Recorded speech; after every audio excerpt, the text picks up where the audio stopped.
Draft equals drama, man. That's how it goes. NBA, NFL, I guess maybe a little bit of baseball. We can turn our attention to that. I'm going to have to get my mock draft filled for the Guardians coming up here soon, but the Cavs made the pick last night. I'm going to say Jason Tatum. I'm going to say Jaylen Brown. It's Jaylon Tyson that is the newest member of the Cleveland Cavaliers with the 20th pick last night. And a little drama, I think, throughout the draft, right? I didn't think Furpy. Dude, Kevin Pelton had Johnny Furpy as his fifth best player. He's still available in the second round tonight. But there's always a little drama. That's why you sit down, you watch the draft. I think it's good entertainment. It's a lot of fun. And certainly with the Cavs being involved, what were we going to do? We're going to see that pick. And it was going to, for me, kind of give me a sense of where I thought the Cavs were going to go this offseason. I laugh. I don't mean to crap on people. Instant draft reaction and instant draft grades, they make me laugh. They really do. How are you going to know in the NFL, the NBA, who this guy is going to be? Or, oh, we give it a D+ for the value here. How do you know? You have no idea, right? You take your best swing at it, especially with the Cavs at 20. There were other guys I had on the list. I'm not going to lie. I did not have Jaylon Tyson.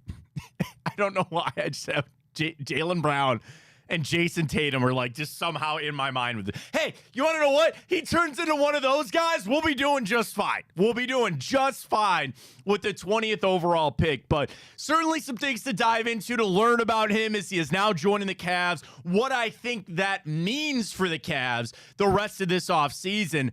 And we're all going to become experts. Because as soon as they get picked, what do? You pull up YouTube videos. You watch 5 minutes of YouTube videos and think you know everything about this kid. We're going to do that together this morning on this show. We're all going to become draft experts on Jaylon Tyson as he is a member of the Cavs. We got round 2 tonight. We do have Bronny James hanging out there. What happens? And I did think about this question. About, as a fan, do you want this fairy tale ending for the Jameses? Do you want Bronny to go to the Lakers? Do you not care? For me, as a father, a sentimental type of guy, I kind of want him to go there. I kind of want the dream to live for everything. So we'll talk about that, getting to go for tonight. Guardians, what did I say? So what? You lost the final one against the Orioles. But man, Carlos Carrasco, not bad, buddy. Not bad. Set that aside, and you get after the Royals' ass tonight. You get after it starting tonight. We'll get to that. Amari Cooper, letting it be known then he wants to get paid. I don't know if that's good. We'll discuss that. We got time up. We got the grid. We got the morning update. We got it all in a post-draft reaction right here on Big Play. Welcome to the show, everybody. I am Matt Fontana. He is Ryan Tyler. Good morning for now, but it's not going to be around 11:30 for us. Nope. Our stomachs neither. Ryan and I are going today to pay off our bet to Drew and the Bangalorean. We will depart this show at 11 a.m. We will get into our cars. We will drive to beautiful Stowe, Ohio, and walk through the doors at Skyline Chili. Gives me chills. I don't want to think about it. I don't want to think about it. So we are men of our words. We will pay our bet off. So yeah, we're gonna do that, and then obviously do like a pseudo vlog thing. But then I'm gonna have to put that into like, and I'll edit it. You have to edit and send it to the boys. And then, but I gotta put it into like a commercial too. Remember? Oh yeah. But I mean, that won't take me long. I'm gonna do a little nice monologue. Do a little, yeah. I here's how I picture it. We'll start the video of us in the parking lot, and I'll be, hey, we're here. Do we need to tell the people at Skyline like we're filming this?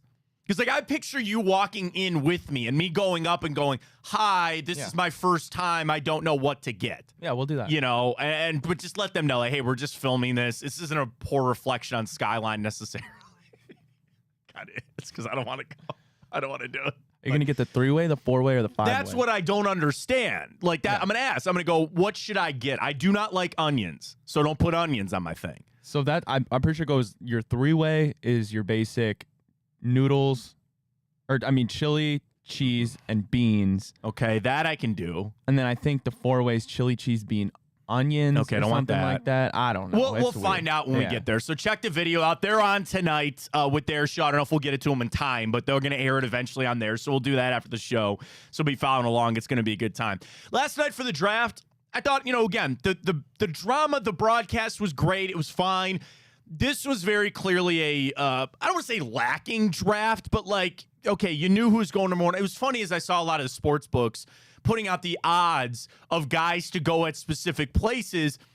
It went a little chalk. There's a little drama about who was it trying to get ahead of the Trailblazers to take Donovan Clingan. Memphis, I think, was trying to get up there. Then I guess a little drama with Zach Edey going as early as he did. You had some other. I did not think Khalil Ware was going to go that early from Indiana. So you had a little bit of drama, but we all waited up to see what the Cavs were going to do. And I sent it out when they were sitting there at 20. I didn't have Tyson on the list.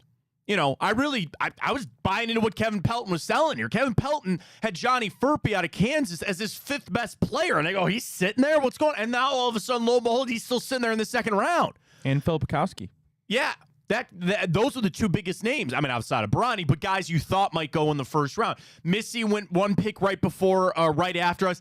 Dude, the one that I had a feeling it might go, but Tristan Da Silva going right before 2 picks. Was it 2 picks before us? One. That's right. I was like, man.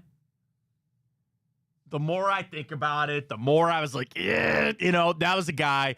I tweeted about Dalton Connect. That was your drama last night. That was your Brady Quinn, Aaron Rodgers, him sitting there. I'm glad I didn't have to wait that long. You knew the Lakers were. Is he not just another version of Austin Reeves, though? Am I missing that? I take that back. Da Silva was 2 picks. 2 picks. Okay, 2 picks for Da Silva. But yeah, close. Dalton Connect goes to the Lakers. You get a little drama with that. That confused me. I go, are you drafting Austin Reeves 2.0? But whatever. Okay, so LeBron gets him, there in the Lakers. And the Cavs, everything about that pick, I was wondering. There's 3 main positions in basketball. There's wings, there's guards, and there are big men. If they took either of the other 2, of a guard or a big man, then I was going to sit there and be like, okay, well, wait a minute here. What does that mean for Darius Garland? Oh, wait a minute. What does that mean for Jared Allen? What does that mean for this team? Did you see the reports coming out yesterday? They're not breaking this up. They don't want to break this up. We'll discuss that in a little bit. So they don't. They went with need. And we'll get to know Jaylon Tyson here in a minute because we're going to watch his tape. I'm going to run through Ethan Sand's 7 things to know about him coming up.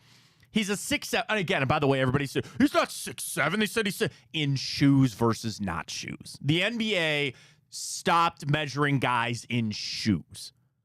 Last time I checked, they play the game in shoes, okay? So, whatever. I go 6'7", he's 6'7" in shoes. Can shoot a little bit from 3. Not a high percentage guy. In his 2 years, because one of the things you'll understand is that he transferred. He finished out at Cal. He was at Texas Tech. And through the 2 years that he actually played, he's like a 1.7 out of 4 3-point shooter average per game. So it's not like 50% quite. I think actually for his career it was like 37%. Not bad.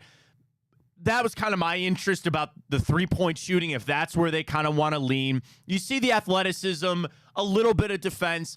So I saw the Cavs make a move that helps their team, right? We discussed, is this a move to trade to somebody else? We saw Rob Dillingham get flipped pretty quick there.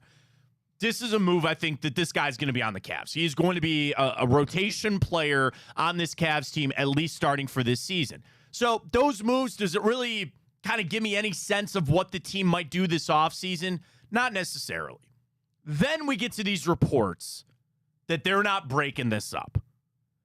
The reports are starting to come out, and maybe we've just turned a blind eye to them because they have been out there before. Colby Altman doesn't want to do anything. He doesn't want to trade anybody away. And for a long time, I was just that's what you say when you don't want, that's what you say to drive up value, or that's what you say to other teams when they come calling, because everybody has said what Kobe is asking for Darius Garland or Jared Allen, it's a king's ransom, and nobody wants to pay that. And the fact that there's not even been any meaningful reports of trade discussions with teams, that kind of tells me that maybe Kobe is just going to batten down the hatches, so to speak, and we're going to run it back with this team. I don't like that. I don't like that. And it's not just because I'm so conditioned that there was going to be a trade. I have serious questions on if it's going to work. Now, the X factor in that is Kenny Atkinson. He finally got in town yesterday. Woj broke it on the broadcast. He's got a 5-year deal with the Cavs. Pretty standard for the NBA. Is that on him to make this work? You can slice up all those advanced metrics from this past season about Garland on the floor with Allen and Mobley out there with Mitchell, Garland, and Allen. Like, any way you want to try to cut it up, you see little glimpses and you see little pieces of it working. Is that going to go over 82 games? Is that going to get me through 3 or 4 playoff series to get to a championship? I don't know. You're projecting, you're forecasting at that point. The one thing that I think I keep coming back to is I truly don't think Darius Garland and Donovan Mitchell can coexist. It's not because they're not friends. It's not because they hate each other. I just don't see them have their best games when they're both out there. And I'd be lying to you if I didn't say I've soured on Darius Garland. And that's probably unfair of me to do. Guy broke his jaw, lost the weight. I got very frustrated by the end of the season with Darius Garland. And if he's back here and if he's on this Cavs team moving forward, I'm going to do what I always do as a fan. Go Cavs. If he's on this team, I'm not going to hang that over on him, and I'm going to want the best. I just question it. I just really wonder. And the other thing that, watching the draft and kind of, it got my mind jogging on this, which takes me to sometimes some bad places, man. But I haven't thought about Donovan Mitchell. And what I really question, and you don't trade away a guy like Donovan Mitchell, you don't, wish him off your team. Can you really win with guards anymore in the NBA? Like, I was thinking about that as they ran through some past drafts, right? And there was the anniversary of Jordan going third. It was the anniversary of LeBron, which we talked about. And I think about the best players in history. And a lot of them are forward centers, and sometimes those were eras where they were just bigger and stronger and taller than everybody else. They just beat them up, right? Then the wing players. Probably the 2 best players in NBA history are both wing players, Michael Jordan and LeBron James. And I'll give you Steph Curry's and your Jerry Wests and your Pistol Petes and your Allen Iversons and your Derrick Rose who won an MVP. I just continue to question if you can win consistently in the NBA being a guard-driven team. And that gives me then fear. Are you putting all your eggs in the basket of Donovan Mitchell as a guard? Donovan Mitchell was 6 inches taller. We'd be having a different conversation. He's not. Gets back to what we all think the future is. That's Evan Mobley. If the Cavs want to go where I think they need to go, the best player on your team has eventually got to become Evan Mobley. He's got the skill set to do it, needs offensive development. But when I look at the landscape, look at the draft last night. What were a lot of those first 10 picks? Big guys. Klingin. Guy can't pronounce. Zachary, whatever his last name is. Rashai, whatever. Sar. That is what the NBA craves right now. And this was, by a lot of measures, a weak draft, as some people call, which, again, goes back to draft grades, which I think are stupid. But it got me questioning all of these things. So that, if you somehow agree with what I'm saying here, that this isn't a guard-driven league anymore, why the hell would you keep 2 guards around then? Why would you do that? Because it's what you have? It's because Darius is already on a max. You might as well keep him around. I don't know. So it's twofold of the Cavs made a move, I think, as filling a hole. They didn't do anything that would be, we're trading this guy or they're going to package this with the other guy. You made a move for a guy that hopefully can fill in and help your team. If anything, I like the fact that he's 6'7", in shoes, and hopefully can develop a little bit there. Okay, great. Beyond that, outside of that, the reports that Kobe's not going to do anything, doesn't want to trade anybody away, maybe I got to start paying attention to that, right? Maybe that is the truth. He doesn't want to they're going to run it back with his core 4. Now, that's also not, you're stuck with these guys. You could try this, and maybe that's what Kobe Altman is sitting there saying. Let's give Kenny Atkinson a few months. More than that, you start in October. The trade deadline's still not, February? Give him that time to see if this works. And I'm sure maybe a conversation was Kenny Atkinson sitting down saying, I'd like to get my hands on this. I'd like to get my hands on this roster as it's currently constructed. Do you feel like the Cavs are pressured to make a trade? I do. Yeah, from an outside point of view, yeah, from us. Because what? Running it back when you got gentlemen swept in the second round is not good enough. Boston running it back is fine. You don't see much else. Like the Knicks. What do the Knicks say? That's not good enough. We're going to re-sign OG Anunoby, and we're going to bring in Mikal Bridges. You're going to see some of these other teams. Minnesota, not good enough. We got to go to Rob Dillingham. Again, could be something, could not. I don't know. But I guess when I look at it, that I was underwhelmed with what the Cavs did last year to just run it back, bringing in Kenny Atkinson, that doesn't do it for me. And maybe I'm wrong, and I'd love to be proven wrong, and I'd love to put all my eggs in the basket of Kobe Altman telling me I'm wrong. But it comes back to one of your favorite takes, Ryan. Why do you believe in Kobe Altman? Facts. Does he deserve all of my trust? No. Does he deserve everything for me just to go, he's got it. No. He's got it. We're good. I'll sit back. He's good. I'll take care. He'll take care of this. And yeah, I'm conditioned that they were going to make a trade. Last night didn't change anything. You made your pick on a guy that can develop, maybe be a rotational piece on your thing. The one thing that you were kind of hooked on about Tyson, which again, we're talking a lot about here coming up, was his pro comp. Yeah, why is it Isaac Okoro? It's Isaac Okoro. If he scored 19 points per game in his senior season. Yeah, but college can be a little finicky. If they have a chance, and I'm not saying that Cal hurts for draft picks, but I'm just saying if they really want to get a guy somewhere, who's the kid out of Providence that got taken?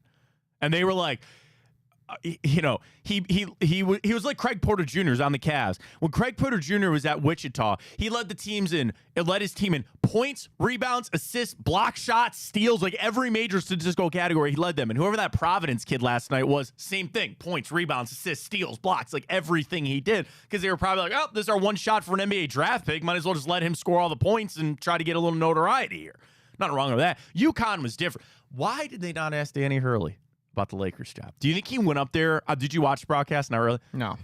So Danny Hurley was there. Castle and Klingon go. And he goes up to the broadcast.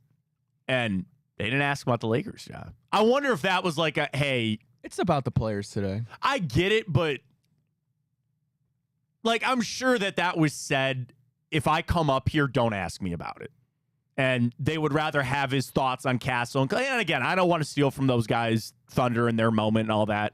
But I thought that was interesting that Danny Hurley got up there, didn't say anything. All right, Cavs got up there. They take Jaylon Tyson, California, 6'7" wing. Here's what we're going to do. We're all going to learn, because we're all experts after you watch the YouTube clip. Ryan's got a YouTube video of him that we're going to watch here in a second. But I want to head over to Cleveland.com and Ethan Sands. And he did 7 things to know about Jaylon Tyson, the new Cavs draft pick from last night. Let's run through it. Number 1, he played for Texas and Texas Tech, where he had originally committed before flipping to Texas, before heading out for his junior year, where he averaged 19.6 points per game, 7 rebounds, 3.5 assists, and he's a first-team All-Pac-12 pick for California. Over his last 2 seasons were the ones that he played the majority of his time. He played in all 62 games, shot 47% from the floor and 38% from behind the arc. He transferred from Texas Tech after, at that time, experiencing racial remarks under then head coach Mark Adams, who ended up resigning from Texas Tech. He had originally had his waiver for immediate eligibility denied, but the decision was reversed after Cal appealed the ruling. The head coach of California during Tyson's career was Mark Madsen, who's also a player development coach and assistant coach under the Lakers after being the head coach of their D-League team for a little while.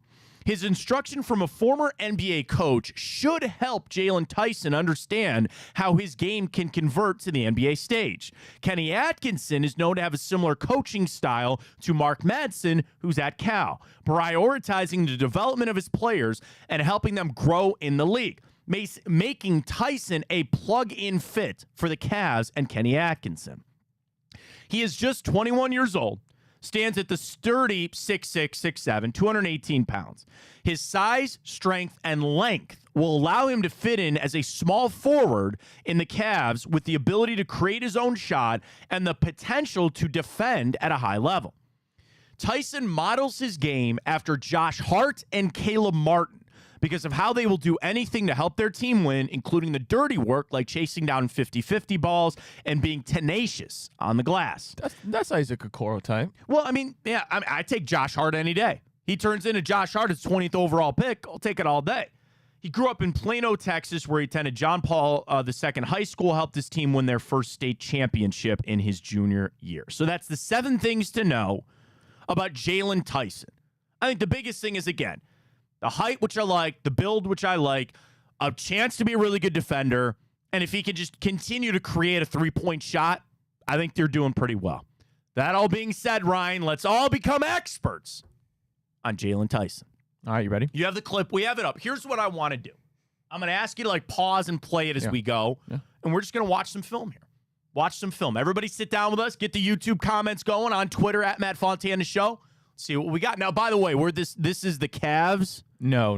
This is just inside the edge. We appreciate the video from them. Here comes Jaylon Tyson. It's impressive because they're coming back from San Antonio where they played Ole Miss, and that's that's the new job for Chris Beard, who's renowned that's for his him defense. Right there. All right. Oh, backdoor cut. Okay. Canadian-born. He grew up in Vancouver. Did that? I wish they had the little arrows on him. All right, little red bat. Let's go. We're all becoming experts right here. Everybody getting sucked in on Jaylon Tyson right now? Everybody's competitive. Everybody wants to win games. But, when you have the NCAA tournament or postseason basketball. I'd open through. Okay, all right. Okay. Santa Clara, though, they got what they wanted to. Are you beating up on Santa Clara? What are you doing here? Come on now. Don't be afraid to shoot shots that you come into the ball game. You shoot all the time. Again, I'm trying to find him on the court. I need the little arrow thing on him. If you're tentative, if you're afraid to miss. Extra pass. Hey, if he'll knock down that all day, I'll take it. Yeah. All right, if we can get another basket, if we're Cal, maybe that gets us off the schneid, gets our confidence back. Tyson to push it back. That was pretty. Go back to that. I like that off that little pick and roll right there with the ball. Ball's not going to go down if you're tentative, if you're this was a three. Watch it again, though. Tyson. He's got a nice little stroke. He does. And it's a little quick here. I like this. Watch this. Quick screen. Gets us off the schneid, gets our confidence back. It's that right there. That little second move, that spin. All right. And again, it's college Santa Clara. It's going to be a little different when he gets to the NBA. But he should have. Got the ball right now. Keeping Cal on the perimeter right now. See, that right there, though, is what the Cavs need. Another guy that can ISO and get a shot. Well, and I think it's a lot of what I like there is that he's starting outside the arc, right? Like, he's not somebody that's going to be there. Now, that was, he kicked that out. He was the one that drove it there. I kind of like that. I mean, the fact that he's bringing the ball up the court a few times here, kind of like that was him that made the pass. It's easy to do when Washington State's really not committed to going to the offense. Yeah, there you go. He's quick. He has got a little explosiveness to him as well. I was like, why the hell are the Spurs? Wait, there must just be down there. It's like, college gets so iffy because he's got the height advantage there. But he can play with his back to the basket, so he can hit some threes. I've seen some, obviously, ball handling is just fine. Look at that. I mean, come on. I like it. I like it. It's got to be him on a rebound. Oh, no. He's in the. This is easy because he's in the bright green shoes. He's playing the bright green shoes. Well, I mean, you know what that says to me? What does Kenny Atkinson want to do? He wants to run pace. Offense just didn't hit the shot. Lampkin does this is with him with the ball. Feeling that double team and then squaring his shoulders to have vision and awareness. That was gross. That was pretty nice. That was gross. That was nice. Fourth turnover. He can move, man. Newell lost it on the way up. No whistle there. Again, the back to the basket. Jaylon Tyson, you got a quarter of the floor all to yourself. Yeah. One-on-one, you take it. He's not afraid to back it down. He's got some decent size. He can do it. Boot, still not out of it yet. Okafor dumps it off, and Tyson throws it down. There you go. Defender. All right, man. I mean, here's Jaylon Tyson battling Keon Brooks Jr. That's nice. For the Pac-12 scoring That's title. nice. Another guy, no matter who they're Here we go. Exactly. And again, we're watching Jaylon Tyson, new Cavs draft pick. We're all going to learn right now. We're all going to learn a little bit about it. That's the one thing. Like, right, I'm an expert now. I've watched 3 minutes of this YouTube clip. Not too much mid-range stuff. It's either back to the basket or he's shooting threes. Game going fast again. Askew again. We're told to expect he'd be on something. He's in the minutes corner count right now. today.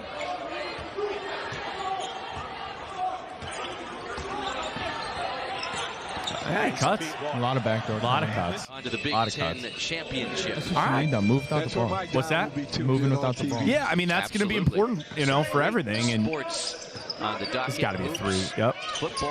All right. Jaylon Tyson hits his I'm fourth. saying though, like creating your own 3-point shot. Well, and that's like, again, so just the quick write-ups and everything. You can create his own shot. that's what the Cavs needed so badly last year. That Like ball the only handling dude, right there. the only guy coming off the bench that could do that was Karras. Yeah. The quickness there, I like it. You got the board. Like You a got the Coral offense. wasn't creating his own shots like No, that. that's good. AMAC run some Little action. insight there on Jason. Get him on post up. Jaylon Tyson for Tyson. three, puts it in. Jaylon Tyson's Oh, A lot of threes, a lot of back to the there you basket. go. Tough shot. Didn't have enough room. I mean, I see what the Cavs are looking at, man. You want to play with pace. Here he comes. He's going to get it on the cut. Tyson stepped in And one. got it and one. That should have All right. right there. He got the switch on There there you go. big at the A foul little bit of line. insight there. Now we're all experts on him. Now we know everything that Kobe Altman was looking at for him. I like it, you know, and again, I wanted to do that on the show because I want everybody to get our instant reaction. What do you see? He can shoot the three. He's got his back to the basket. It's shot he can creation dribble. for me. What's that? That was the biggest thing, was him being able to create his own shots and separate. Yeah, no, I agree. So we did that for everybody this morning to get up a little bit. And here's the thing. I don't think there's any part, like with that pick, okay, everybody this morning to get up. What did we watch? That's me. Watch me. Watch right. We watched that clip right there, right? Dude, that's the 20th pick. And if you're going to tell me that you want to take a little bit here on him for just that, like if I just showed you that clip, we just watched a 3-minute YouTube clip. I'd imagine Kobe Altman did a little more than that. You watch a 3-minute clip, you say, you want that guy at 20? Yeah, sure. No, I could go pull you a Yves Missy highlight thing. I could go pull whatever. You see a guy, he can dribble with the ball, he can create his own shot, he's not afraid to shoot the three, and he can back down, guys. A lot of that will change in the NBA. You want to know the one thing I think will change probably the most in the NBA? He ain't going to be able to back guys down like that. He's not going to be able just to back down guys on that strength in the NBA. But put a little weight on him and see what happens. Dude, it's the 20th pick. I don't know. But you know what I mean? Like, you take on some upside, and you hope to find a rotational player. You know, I look at picks like that. That's almost like, what, a third-round pick in the NFL draft? What do you think, like, the 20th pick? Seriously, we know that second-round picks outside of Draymond and Jokic and a couple other names don't really turn into much. I would say third. So I'm like, because I almost look at it like the 10s, right? In the NBA, your top 10, that's like the first round in the NFL. You should find borderline stars, plug-and-play instant starters. 10 to 20 is a little like the second round. Contributors, you think they're probably pretty good. You get into the 20s, that's kind of like a third-round pick. And maybe he turns into your Martin Emerson. Maybe he turns into your MJ. You said that. I was just you think about to MJ, say, right? I You was think about just MJ. about to say MJ Emerson. You know, and what did they do with MJ? You took a body type that's got a little bit of skill, and look at him now. Well, yeah, that's what I mean. That's what you do when you get these late picks. It's Right, and that's relatively, reasons right. why for the first round. That's why you managed to see guys we talked about. Phil, is it Filipowski? I don't know. Filipowski. I don't know. And Furphy. That's why you see these guys fall out, because at that point, I mean, yes, you're throwing darts to a point, but you're just looking at guys with specific skill sets, specific body types that you need for your team and that you think you can turn into something. Well, and I also, I like, again, now that we're experts watching that clip, there's multiple things I saw. He's not a one-trick pony. It's not just he shoots or just backs down or just plays defense. I saw a little sprinkling of everything. And you brought up a great point. Watch him on that floor, the pace, what he's doing, getting it up and down the floor. What is Kenny Atkinson? I'm going to say this until the season starts to understand. Kenny Atkinson wants pace. He is going to want to take the Cavs, who were 22nd in pace last year. They're going to be in the top 10 this season. Come hell or high water, whether it works or not, you're going to want to see an up-tempo type of game. Well, seems like this guy fits. And at the end of the day, how many minutes is he really going to play? You know what I mean? Like, if he's your second guy off the, let's just say, because that's all we can operate on right now. The Cavs do not change a damn thing. You got your core four, Strus, Niang, Craig Porter Jr., Sam Merrill. They're all here. What do you think for Jaylon Tyson? I'm going to say second guy off the bench behind Karis LeVert. Now, the sad thing is, is he the replacement for Karis LeVert? And I like Karis LeVert, but for right now, like those minutes might start to go to him. Sam Merrill's still your backup guard. Craig Porter can still run some in the back. I mean, and I could see, like, with a skill set like that, you want to know a lineup I thought of? What if you went Mitchell, Tyson, Strus, Mobley, Allen? That's some instant height in that backcourt. You're going to ask Tyson. He's going to have to defend a smaller guy. But and especially if you get Mobley into shooting some threes, that's 4 shooters in Jared Allen. That's the formula today's NBA. I'll take it. I'm intrigued. To see that. So, again, I like the pick. I do this just because I want to bring it up. I think they're stupid. The draft grade from CBS Sports, they gave the Cavs a B-. And I do this saying that I don't like it, but I'm going to give you the read anyway. If you saw him this year at Cal, you're going to be excited about this pick. Well, we just did. If you saw him the year at Texas Tech the year before, not so much. He really took advantage of a need for a ball-dominant player at Cal and made it work for him. He's a big facilitating guard, but the question is whether he can be an off-ball shooter when he doesn't get the ball as often. You want to go back to tape from 2 years ago? Okay, sure, fine. And I get that GM's got to do that, and people that are in the association that cover this, they got to do that. I'll go on what you did for me recently. And I liked what I saw. But a B-, like, draft grades are stupid. What was the lowest they gave? Let's see. I'm just scrolling through. Like, they didn't do it in order. They just did by pick. Like, I'll give you one guess what grade they gave the Lakers for getting Dalton Connect. A+? A freaking plus, buddy. A+. I'm trying to see if I see any C's here. B+, Zach Edey. A for Donovan Clingan. B+ for Saloon. Holland a B. B- for Castle. B+ for Reed Shepherd. Okay. What'd they give the Celtics for Baylor Shireman? He's the last pick of the draft. Last pick of the first round. That's my guy. A-. Yeah, that's my guy. A-. I don't think oh no. A C+ for the Knicks taking Pacome Diet out of France. C+ for Keyshawn George out of Miami. A guy I kind of want to take him for the Cavs. AJ Johnson, C+ for the Bucks. Are we entering an era where... Oh, the Euros? Yeah. Yeah. Oh, everybody was talking about that. My buddies and I were texting about it last night, about all the French players, and then even some of the Lithuanian, or no, the are they just chasing Belgian. the next Wemby, or is there substance? No, I think their substance on this is that Europe has taken an interest in basketball, and it's how they develop these kids. Where, Luka, who deserves a big credit for that, Wembanyama, but like Dirk before them, like there are those kind of players, but I think they have approached basketball, so differently over there. Where, I'm not going to lie, I'm kind of speaking on my ass right now, but like some of the things is like, I'm not saying they don't go to school, but like that's what you do, right? Like it's just a little bit, when you're 16 in the United States, you're in high school. When you're 16 over there, you get to play pro basketball. And that's kind of what you do.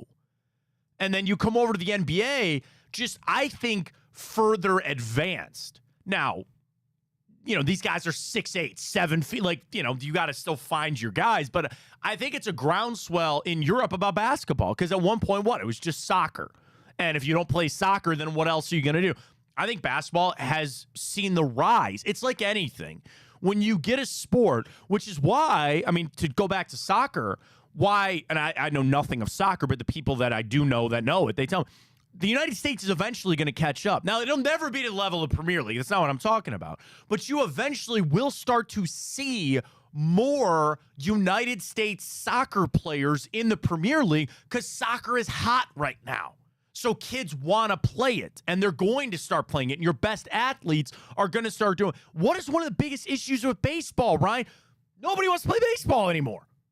Everybody wants to play football, and now more people are going to play soccer. So it's just that you see that, and then 5 years from now, we'll see the real turn. So I'd imagine even more of the Euros in like 5 years from now, when they see Luka, when they see Webby, when they see these guys that get picked, they're even going to want that even more. And I guess the importance and the onus is now being put on it over there in Europe. I also just got to say that from everything saying that this is a weak draft, maybe that's why. I mean, are we Maybe not to the point where the best 3 players in the NBA, honestly, you can make a case 4 out of the 5 are not foreign? Giannis, Luka, Jokic, Embiid. Yeah, and Embiid, Cameroon. All right. Yeah, I mean, again, like Jason Tatum's still very good. Jason Tatum's not near those guys. Well, that's what I was going to say. Who's the best 5 players in the league then? Right? Would you say, okay, no question about it is Luka and Jokic, in my opinion. And Giannis, in my opinion. Shai's Canadian. That don't count. What do you mean? It's North America. I get what you're talking about. Yeah. It's North America, yes. Yeah. Right there, Ryan. Clear day, good day. You can see right over there. You ever go out to you don't fish. If you ever go way out, like when we go out for walleye, like late in the summer, you got to go deep because the water's cold out there. You get to the Canadian border, and they're sitting right there. And you drift over there, they'll come on up and go, "Where's your passport, buddy?" If not, you better get on the other side of that line. They sit out there all day. Canadian border. So, yeah, I mean, and it's like anything. You still have great American players. I'm not saying you don't. But, yeah, I think you had a groundswell of the Euros. This sounds to be a little bit of a down draft. And I do think there's a little bit of the NIL that plays into this too, right? We talked about football, where the impact in football was going to be felt about guys in the 3rd, 4th, 5th round. If you're going to be a 5th-round pick as a junior, why would you go? Go back to school, get paid, maybe improve your draft stock. NBA is a little bit different, where that is just such – I think this even gets lost a little bit last night. How many college programs how many Division I college programs are there? 300? Something like that. D1 college basketball teams. There are 351 full-time members of 32 different Division I basketball programs in the United States. I'm bad at math. Well, I could just do this. 10 guys on every team. 351, usually 12, right? That's 4,200 Division I players. They draft 60. Yeah. They draft 60. And now football is 90 guys on the 132 teams. I get it. But that's just like that. That's the crap. And again, then you sprinkle in the Euros. And that's the thing about some of these guys. You got to remember this when they get drafted. And I'll even say the same thing about Jaylon Tyson getting drafted.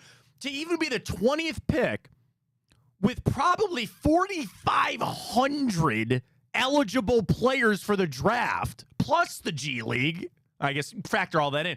To be the 20th pick, you still got to be pretty damn elite, man. For people crapping on Bronny for tonight, you still got to be pretty damn elite to be a pick in the 1st round of the NBA draft. It's a hard thing to do, man. Not an easy job to do. So we talked about Jaylon Tyson. I'm sorry, man. I'll get it eventually. He's not going anywhere. You're going to be here for a little while, so I'll get it figured out here in a little bit. So we got plenty of basketball. We will dive into Bronny coming up in hour 2, because tonight it will be the story. Is he going somewhere? And I thought about this, and maybe you want to post this on your Twitter question, as your Twitter question this morning at Matt Fontana Show. Do you want to see Bronny go play with LeBron? I'm going to be honest with you. As an NBA fan, LeBron was here, all that kind of stuff. I want to see that. I do. I want to see that. I think it's a great story. It's tugging at my heartstrings as a father. If that's something that they truly want to do, I want to see that. And I hope that no other team screws that up. Now, it comes back to you want to let teams make their pick, and if somebody really is all in on Bronny. But I'd be lying to you. I'm telling you, I want to see that. I think the NBA wants to see that, and it'd be a great story. It's a little sappy story, but I love it very much. Should I put even if it's not on the Cavs? Because I feel like... Yeah. It's going to be the Lakers, but I know where you're coming from. I get where you're coming from. do you just want to see that story? You want to see the fairy tale ending. And I'm not saying that they're going to go win a championship. You know, shout out to Evan Cohen, Michelle Smallman on Unsportsmanlike this morning. I had a great debate. I texted Evan about it. What does Bronny call LeBron? Could you imagine him on the floor going, Dad, screen left, Dad, screen left? I mean, I don't actually think that's that crazy. No, I don't think so either. So what I texted Evan was, you know, my dad shot out to Local 55, 40 plus years. My brother's in the plumbing union. So he would be on job sites with my dad, and he would just call him Dad. And everybody knew that they were father-son. Trust me, everybody knew my dad's kid around there. So, like, you know, there was that dynamic, and Michael would tell me, he goes, hey, that's a little weird, but he's my dad. I'm not going to call him anything else. I'm not going to call him Charlie like everybody else. He's my dad. I'm going to call him LeBron's going to have to tone it down on those road trips. Brian. I'm just saying. How do you no, stop that. I'm just saying. Stop that. Isn't that kind of, like, did you ever go to take your child to work day with your kids or with your parents? Did you do that when you were in school? You didn't do that in school? No. They didn't have take your child to work day? No. Do you know what it is? Yeah, I know. Yeah, you pull them out. So with my dad 1 year, no joke. So he took 4 of us, and we were on an active job site. We had to put hard hats on, and we were over the Boys and Girls Club on East 55th. They were working. My dad tried to work. Then he learned after that. We would go to the office and we'd say hi to everybody. We'd knock off and go to Dave and Buster's for the day. First year we went go-kart racing at swings and things. Some of my favorite memory. But like that, LeBron is taking his son to work. That's it. I want to see that. I think it'd be pretty cool. So I hope that happens. We'll see. Got a lot to get to. We'll talk guards, and we'll talk a lot about what Amari Cooper said in a little bit. But I did want to make note of this because I think it's all out now. And I just want to thank our friends at Tipico. If you didn't see the notice, they have sold to somebody else, and they ceased operations yesterday. We love them. They were great to us. I hope we delivered for them. There were friends of ours there that we appreciated having Sonny on every fall. But if you saw the news yesterday, understand that we're going to have a little change here coming up with Tipico. They're still on with us right now, but they ceased operations yesterday. Never an easy thing to do. I know that there were some people who let go from that and all that, but I just wanted to say here, and I think I speak for everybody, for Dave, for Ken, for everybody here at Big Play. We appreciated their partnership so much. We lived it. We breathed it because we believed in what they were doing. They were a small operation. They were a small book trying to go up against some of the big guys. They got their opportunity now. I'm glad they took it, and we hope we deliver for them. So, again, anybody that was with us with Tipico, I guess I'm really doing you a disservice by announcing it now because it has shut down, but you can still go in and withdraw your funds if they're in there. They sent an email out about, like, futures bets. If you had a futures bet, how that would get sent back to you and withdraw your account. So I just wanted to make mention of that today because yesterday was the final day for Tipico with their operation. So I want to send them a big thank you, for everything for here at Big Play, what they meant to us, and wishing them all the best in the future for, again, a lot of the people. And we'll have some news coming up on where we're pivoting from there, and really excited about some of the opportunities that we have coming up. But I just want to send a very, very big thanks there to everybody at Tipico. It was a great partnership. They'd been on with us from the start, from our show here, but certainly been on Big Play for over a year. So we appreciate them, wishing them all the best. And thank you to all, and really a giant thank you to everybody out there watching and listening that bet with us, that used the promo code, that signed up with us. Hopefully you had a lot of fun. I want to keep doing the boost, right? We had a lot of fun doing the boost, but we just got to wait for the news on the new sportsbook when that comes in. So we'll get to that coming up. We'll still do our odds for the Guardians tonight. But again, a very big thank you going out to Tipico. Chalk guards, hey man, so what? Isn't that nice to be at a point where you're like, so what? You took 2 out of 3 from the Orioles, but Cookie freaking Carrasco, man, pitched well enough to win that game. All I can ask for, I'm in just such a positive place with the guards now. You're on FS1 tonight, buddy. Are they? Yeah. 8 o'clock. I don't mind taking 2 out of 3 from the Orioles. Good job. I want to sweep those bastards. Yeah. I want to sweep these Royals right on out.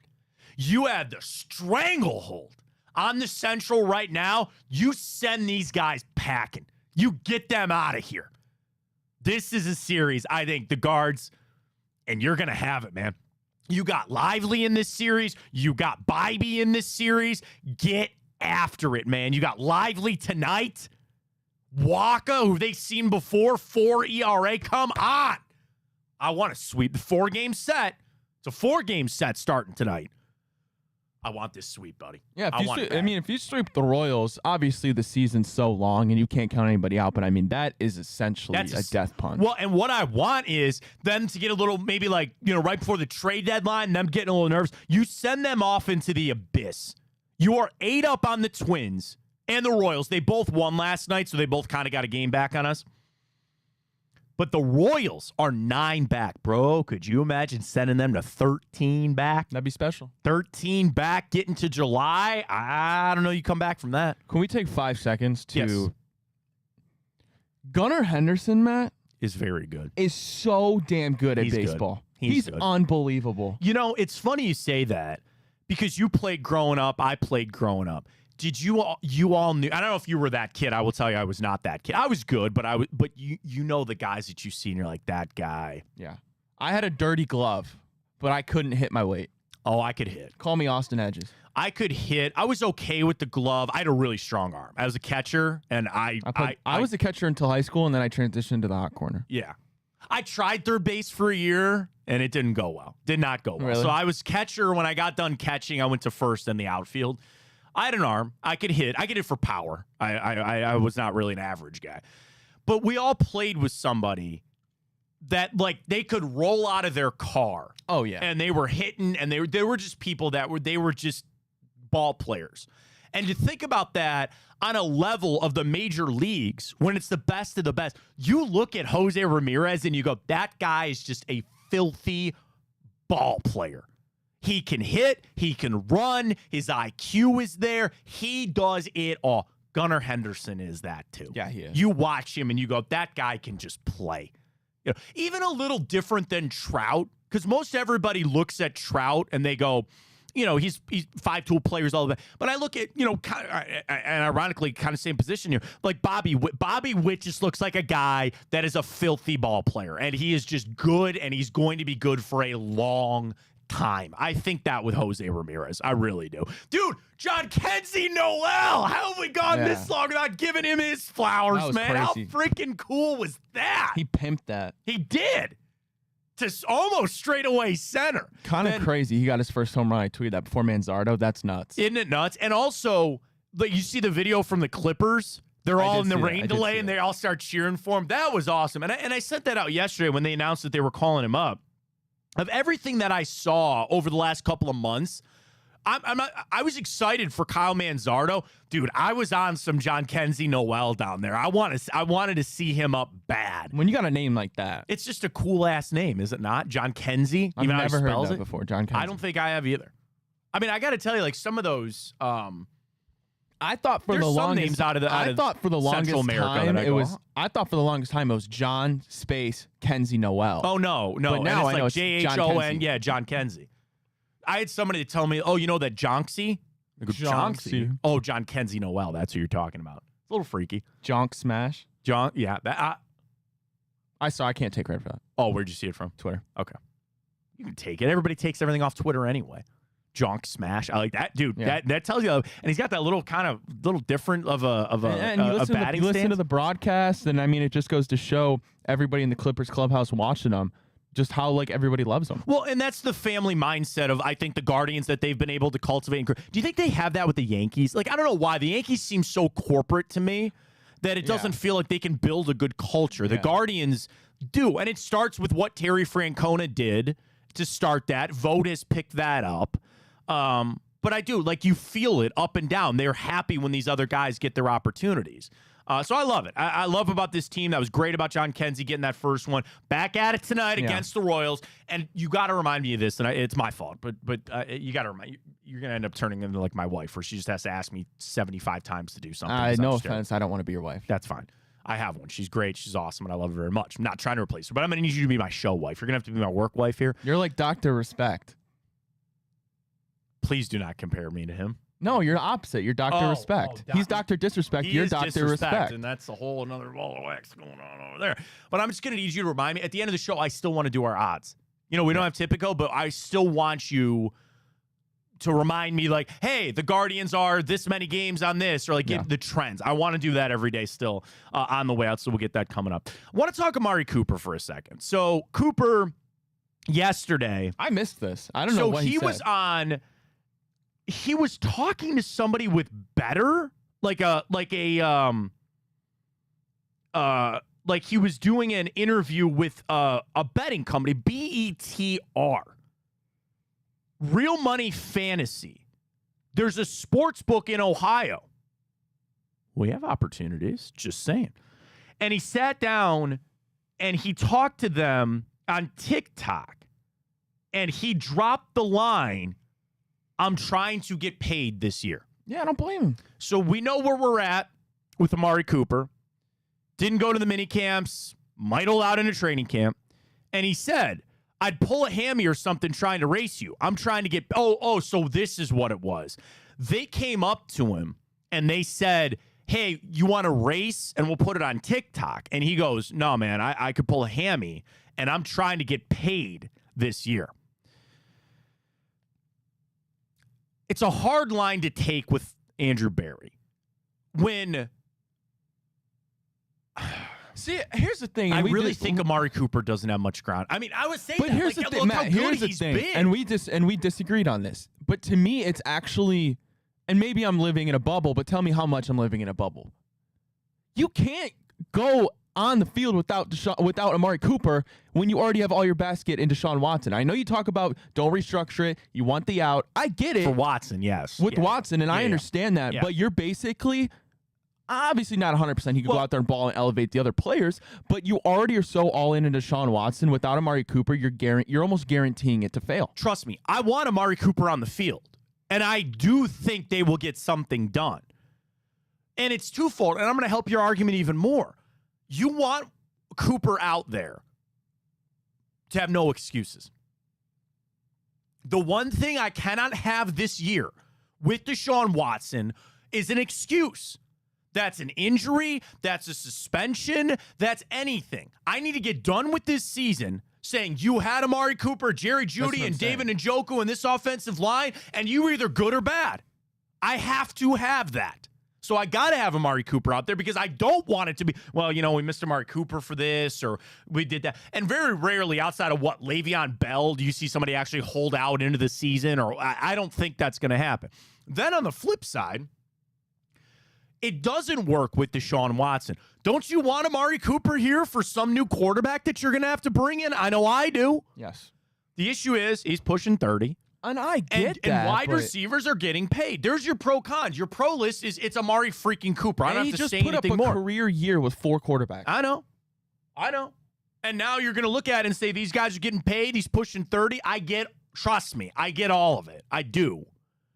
That's the nuts and bolts. That's when you really get down to the hard, tough contract conversations you got to have. And trust me, this is not Amari Cooper going on a podcast and going, they better pay me or I'm out of here. All he said was, I'm trying to get paid this year. That's a pretty innocuous comment, is it not? He threw that in there on a TikTok to a betting service. Okay, great. He wants to get paid. You know that? I know. But it's like letting that out the way that it came out and the way that I'm sure the Browns are seeing it. And this is not news to them. They know that. But it's like, it's just putting that. He's trying to put the pressure back on the Browns. That's what he's doing. And I don't have a problem with that. No, these are big boy conversations. These are high-level conversations. I mean, let me ask you this, Matt. With millions on the line. How many players on this Browns would you be less comfortable with being out for staying out of camp, right? Or just holding out from the season, I should say. Yeah. Because the only people that I would say are obviously Myles Garrett. Yeah, Denzel Ward. Obviously Deshaun Watson because you need a quarterback. Watson. Maybe Denzel Ward. Nah, you need Denzel Ward. I agree you need him, but at the same time, yeah, maybe. Okay. Three players? You are talking about a level of importance. You're talking about the best players on the team, right? And yes, quarterback, Mark Cooper, Denzel Ward, Myles Garrett, Joel Bitonio. I don't want to see anybody out there with Joel Bitonio gone. Stuff like that. I get it. And that is where Cooper is. I mean, okay, let me ask you this. Who has the leverage in this situation? Is it Amari Cooper to say, because some team will pay him. You really do need me. Yes, some team will pay him. Considering what Calvin Ridley just got, and he hasn't been good since. But the Browns push back and they say, man, you're pushing 30, you're pushing all that. But I really do think Amari Cooper maybe's got all the power. He does. He does.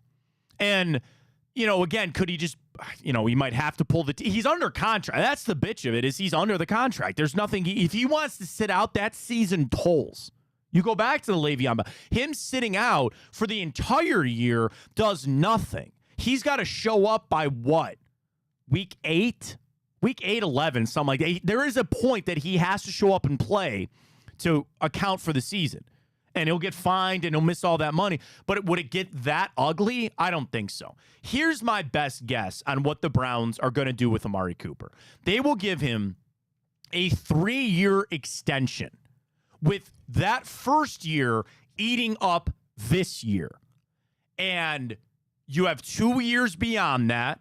You front load it with some money, and you add void years on the way out the back. The issue is you don't have a surplus of cash to give him right now, unless you restructure Watson, which is what I don't want them to do. The other thing, you don't have to restructure all of Deshaun Watson. You could take a piece of that to pay Amari Cooper now. I'm open to that. And I don't want people to come back and say they got me on a Watson restructure if they do like $20 million to give to Amari Cooper. That's not what I'm talking about. I'm talking about the full bore $60 million, that. I don't want them doing that. I don't think they will. Could be wrong. We'll find out. I'd be okay restructuring a piece of Watson, because you've restructured everybody else. There's no more money to squeeze out of this. You restructure Watson, you give a little Jeremiah Owusu-Koramoah, maybe you give a little bit to Amari Cooper. I'm fine with that. But the hard ball is going to start being played here. And eventually, rubber is going to have to hit the road on what we're going to do with Amari Cooper and with some of these other guys. And that's going to be on, I almost said Kobe Altman. It's going to be on Andrew Berry to get that all figured out. I'm not going into next year, Jerry Jeudy being my wide receiver 1. I'm not doing it. I don't want that either. Now, your future beyond that, I don't know. And the other thing is, even if you keep Amari Cooper around, even as your number 2, maybe $25 million a year is going to be number 2 money by then. I don't know. It's getting a little crazy with that. It already almost is. It pretty much is, and that's what they have to weigh the future. And, I saw this. It was Abby Mueller on Twitter. Shout out to her. And they retweeted it was a graphic, of all the highest paid players at all the positions. Well, there's no Browns on that list. And Abby had a good tweet that said, that's because Andrew Berry is a forward thinker. It'll be Miles soon. Well, it'll be Miles again, and it was Miles for a little while, and it was Denzel for a little while, and even Deshaun Watson for a little while. But they're forward thinkers on that. And then they just keep projecting it on down the road. We'll see how it goes.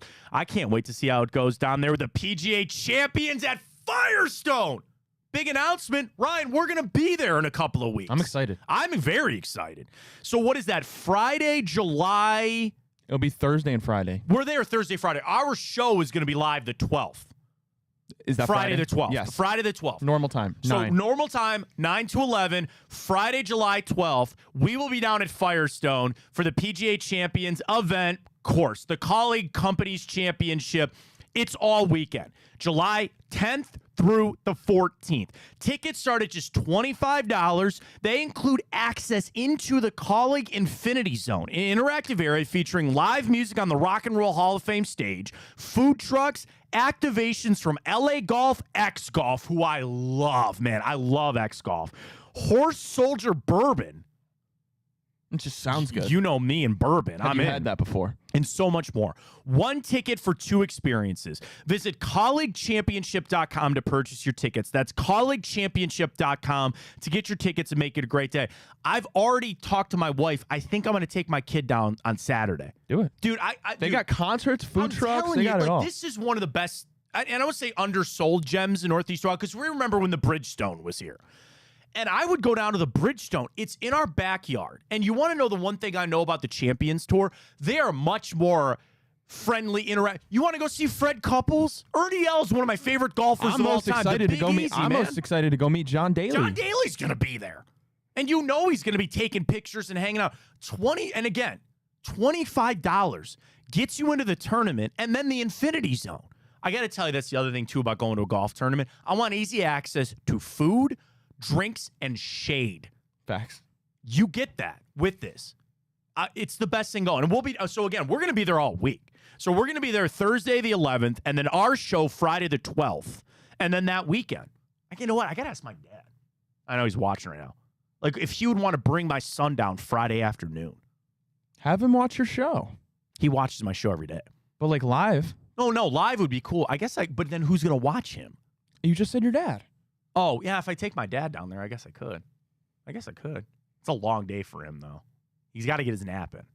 But that's what I'm saying. It's family friendly. It's going to be a lot of fun. You're watching still professional golf. And that's my thing as like a lifelong golf fan.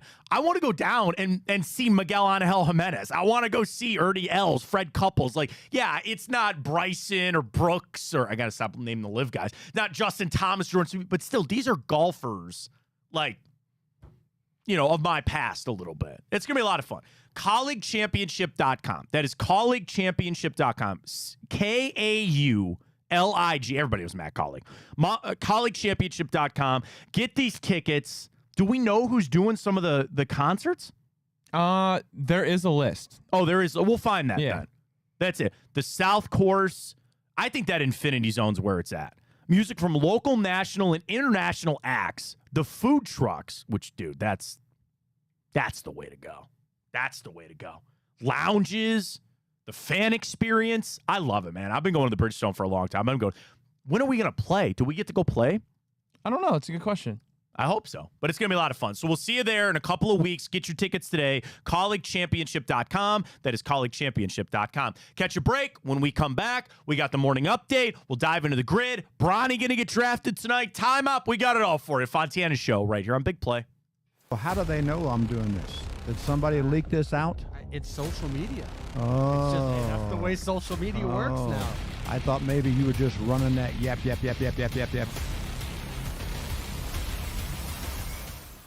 Welcome to Big Play, a sports media team that started back in 2014, and now we're not in a garage. Look at us, incorporating some of Cleveland's favorite sports personalities, bringing you fun and compelling content from downtown Cleveland. Coming to you live from the shores of Lake Erie and Burke Lakefront Airport, join Team Big Play for all the best sports talk in Ohio. Check us out on social media at Big Play, bringing you fun and compelling content from downtown Cleveland. Anthony Schlegel, just how physical he was. You saw the girth and the power and everything he was bringing to the table, especially when he was a nice beefy 255 playing middle linebacker. We were called soft last year. You don't want to be soft, especially when you come to the playoffs. So that's going to be a process throughout this season of establishing us as a harder team here in the How does an Ohioan build the perfect parlay? Who's got something?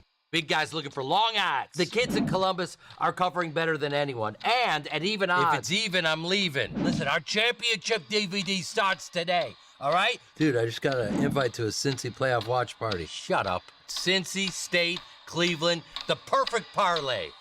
I'm a genius. For the best odds on Ohio sports, bet with your cojones. It is Spanish, dummy. Bet with Typical Sportsbook.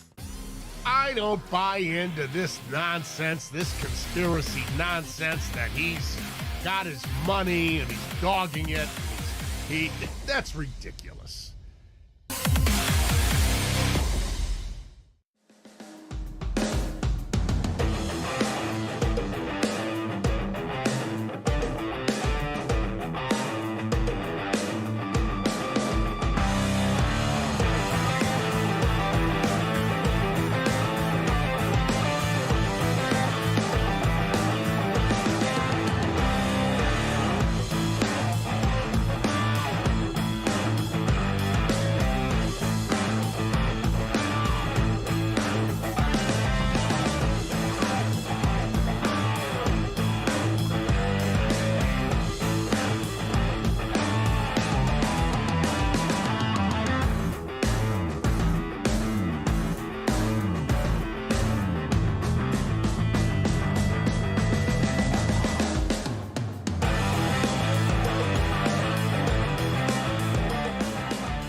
All right, welcome back, Fontana Show Morning Update. Ryan's got it. Appreciate you along. You can always follow us on Twitter, X at Matt Fontana Show. We do Twitch at Matt Fontana Show, YouTube. Subscribe to that channel every morning, and then Instagram for all the clips and reels. It's everywhere that you need it.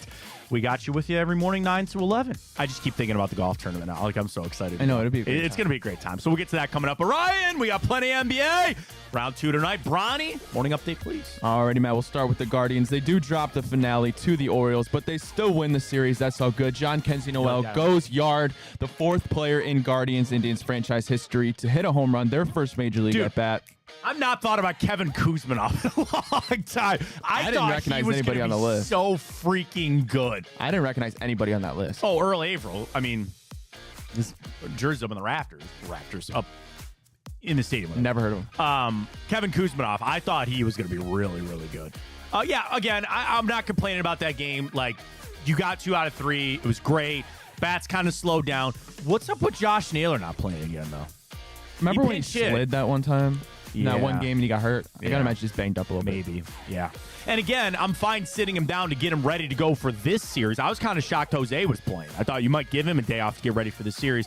All right, you dropped the final one against the Orioles, no problem. If anything, positivity. Carlos Carrasco pitched pretty well. Good enough to get a win. You didn't, fine. Get after these damn Royals. You predicting a sweep? No, but 3 out of 4. I'm going to say you're going to get 3 out of 4. I think you win tonight. I love tonight. I love it. A little Ben Lively here tonight. What do we got? Over-under's 8.5. Guardians minus a run and a half is plus 145. You know me on the run and a half, buddy. I do know you. That's it.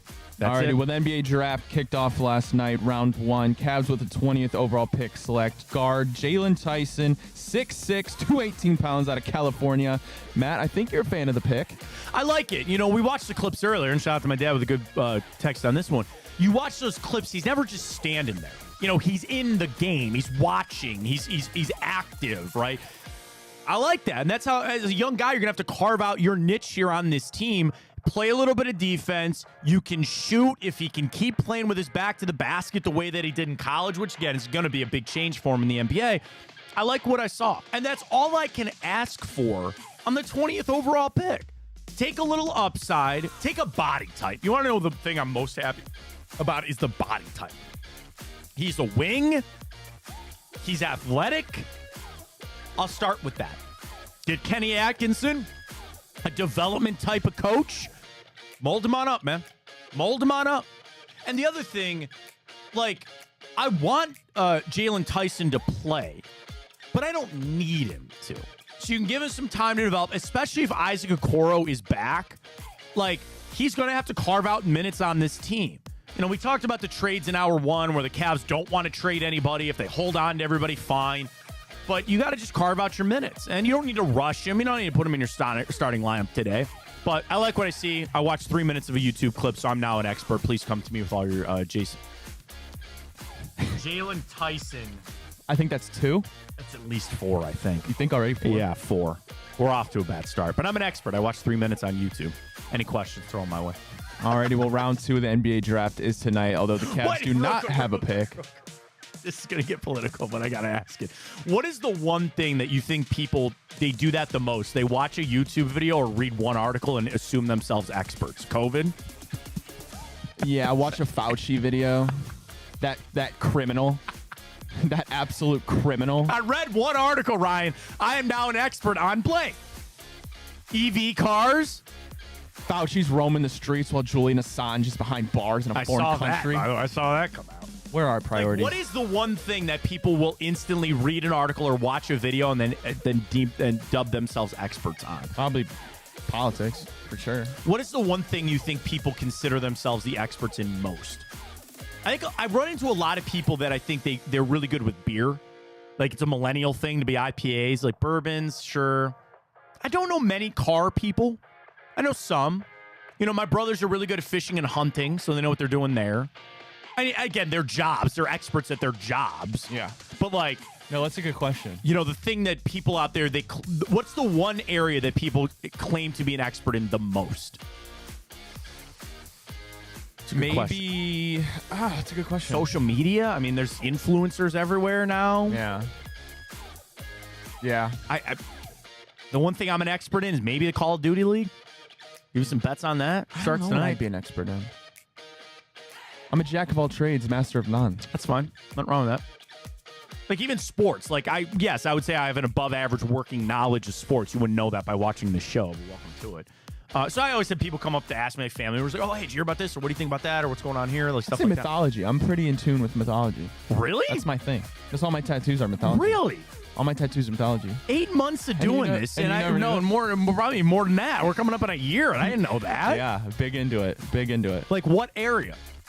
Like what's your favorite? My area of expertise is Batman. Now that you mentioned mythology, like my area is Batman. But okay, so tell me. Yeah, like, I'm pretty Batman too. Nowhere near your level, but mythology's hit me with something here. I'm very intrigued. Hit me with something here. Well, it's so funny the way I got into it. My favorite video game that I have probably 1,000 hours on. I don't know if you've ever heard of it. It's a League of Legends type. It's called Smite. Okay. It's one of those types. And it's all about mythologies. And you have your different pantheons. You have Greek. You have Hindu. You have Mesopotamia. That I do. Yeah. Okay. And that's kind of how I got into it. And then I just started going down a rabbit hole. I started, my senior year of high school, I started writing papers on it and whatnot. And it's just crazy. You see so many different... and I have a theory that... It's theology, right? Yes. Mythology. It'll take me long. We'll go into it another day. It's going to take me a while. You're talking like Zeus and Hercules and stuff like that. Yeah, so that's your main Greek mythology. Okay. And then, Norse I'm big into, which that became popular with Thor in the Marvel Universe. Right. But then you go even further. Obviously, people know Ymir and Loki. But then you go even further. You have your Freyas. You have your, it's Odin's. Obviously, everyone knows Odin. Did not know that about Ryan. I love it. All right. Very interesting. Good. So you need Batman or a little mythology. We got you covered here. I mean, superheroes and mythology, they've got some... Well, yeah, they're very tied. It's all, and again, I'm not saying that it's fake, it's real, but it's like, they're in the Chris, do this. This is a rule of the show. Everybody out there watching, everybody out there listening, everybody right now, find your nerdism in life. Find it and embrace it and love it. You love Star Wars? Nerd the fuck out, man. You love golf? Do it. You love Batman, mythology, whatever. Find your nerdism in life. Everybody needs one. Life's worth living with a nerd. Haven't you ever seen my tattoos and you're like, I've seen your tattoos. I don't know what they were. I don't know. I don't ask people about their tattoos. I just know that people get, tattoos that mean something to them. So, it comes back to, should I go get mine? Yes. Yeah. Skyline Chili tattoo. No. Oh, my dead body. All right, anyways. Second round of the NBA draft does kick off tonight, although the Cavaliers do not have a pick. Lakers potentially, Bronny James Suter is at 55 there, but we shall see. But rounding out the first 5 of round 1, Matt, tell me your favorite pick here. Zachary Rasher, Alex Sarr, Reed Shepherd to the Rockets, Stephon Castle to the Spurs, and Ron Holland to Detroit. I like Stephon Castle a lot, and that was probably, I don't know enough about those two, the 2 Euro guys, the big guys, we'll see. But I like Stephon Castle, and I like that fit there very much for him. So, little drama. You had the deal, which is so funny that the trade gets broken on Twitter almost instantly, and then Adam Silver announces it like 45 minutes later about all the trades that happen. And tonight, you'll see a lot of this, man. You're going to see a lot of these moves. There's multiple teams with second-round picks. It's going to be hot and heavy. The question is, do you think Bronny goes to the Lakers? Do you think it happens? Yeah, I do. And our question this morning is, do you want to see that happen? We got some haters. Really, people don't want to see it? Yeah, the majority doesn't. I wonder why. Because they only want it if it's on the Cavs. I'm a sap and a sucker. I want to see it. I think it's a great story. It's what LeBron wants. I don't want to, take that away from him. I want to see it. So I'm down for it. I'm excited. But the thing is, do the Lakers pull that? Is there pressure enough to pick them? The one thing I was reading last night from somebody, does the Dalton Connect pick free you up to take Bronny? Because if people, say the Lakers fans, let's put ourselves in a little bit of purple and gold right now. And let's say that they take Bronny at 55 and you didn't get Dalton Connect, that everybody all of a sudden is like, oh my God, what a pick. Oh my God, I can't believe that he fell to us. That takes the pressure off of Bronny. You say, we basically stole this guy. Now, the question is, what did everybody else know? Yeah, I tweeted out, do you have a bong mask video come out like Laramie Tunsil? A buddy of mine, Jordan. That was funny. Jordan Zern, buddy of mine. He's at Sporting News now. He goes, were there old racist tweets found from Dalton Connect? Like, what happened? Like, this was so weird. You seem to be a locked top 10 pick. Yeah. So he slips a little bit. He slides a little bit. And the Lakers grab him. So the Lakers fans are probably like, they're on cloud 9 right now. All right, then that frees you up. We're taking Bronny. Don't bitch. We're taking him. You got a steal here. You got everything that everybody's over the moon for. Don't complain. We're taking Bronny James here. Facts. But I think that frees it up. Charles hit the nail on the head when we were asking about what does everybody think they're experts in. Oh, He's yeah, 100% right. Fitness. Yeah, I feel like everybody has a fitness oh, yeah, I got page this now. workout. Everybody I'm into has the a fitness kettlebells. page. I'm not. I'm actually into the band workouts now right now. I have workout bands. There you go. That is, you know what, Charles? Dude, you sent a lot of great messages to this show, man. I appreciate that. Everybody's got a workout for it. Peloton, everybody's in on that. We did Orange Theory for a while. Even just guys in the gym working out, everybody's got, yep, you know what? Good call. Very good call. Alrighty, lastly here for the morning update. Coming off the heels of getting, I always mix up Miles, Matt. Miles and Mikal. Yeah. Coming off the heels of acquiring Mikal Bridges via trade, the New York Knicks immediately right after are intending to sign a 5-year, $212.5 million contract that would return OG Anunoby to the Knicks. I mean, the Knicks are semi-running it back, right? Getting Anunoby back, but then they scared me. The Knicks are a lot better. And you know now how hurt Jalen Brunson was. You forget that Julius Randle got hurt off of that team. The Knicks are pretty scary. If you believe that there's a little hangover coming for Boston, and this trend is going to continue, because, again, in the NBA, what if we had now 7 straight new champions, right, off the heels of the Warriors? Yep. I think that trend is going to continue. And here's my reason why. This is a shot at the Celtics, and I don't give a damn. I don't think they're good enough to keep a dynasty going. Call me crazy. They won this title with a path. The yellow brick road opens up for them on their way to this championship. And again, they have good players. I don't see them being good enough to just run this on back and go win 3 out of 4. So sorry, call me skeptical because I am. I don't think the Celtics are winning the title next year. So with that aside, then I look and go, could they make it to the finals? Sure, maybe lose to the Nuggets or lose to the Timberwolves, or did they not even make it out of the East? And I'd have to tell you, their number one threat right now is very clearly the Knicks. Knicks are a scary team, man. Knicks are a scary team. They're a scary team. And again, you're going to have to go through one of those two. You might have to go through both. Depending on how the bracket lays out, you might have to go through the Knicks and the Celtics. You want to get where you want to go as a Cavs team, fan, whatever. Scary, man. Scary one. Great scares me. Should we do NBA today? Do you want to? That would be kind of like fitting. It'd be on brand, so to speak. Our week is already shot. We already screwed it up. We don't have to give away this week. We'll do it not next week. We're going to be off Thursday, Friday. All right. What do you want to do? Would you pull it up? Let me see the NBA one. All right. Let's pull it up. Here we go. Oh, you want to see the NBA one? Well, keep that one up and then flip over to the NBA real quick. All right. Just do it on the screen. See what it looks like. Oh!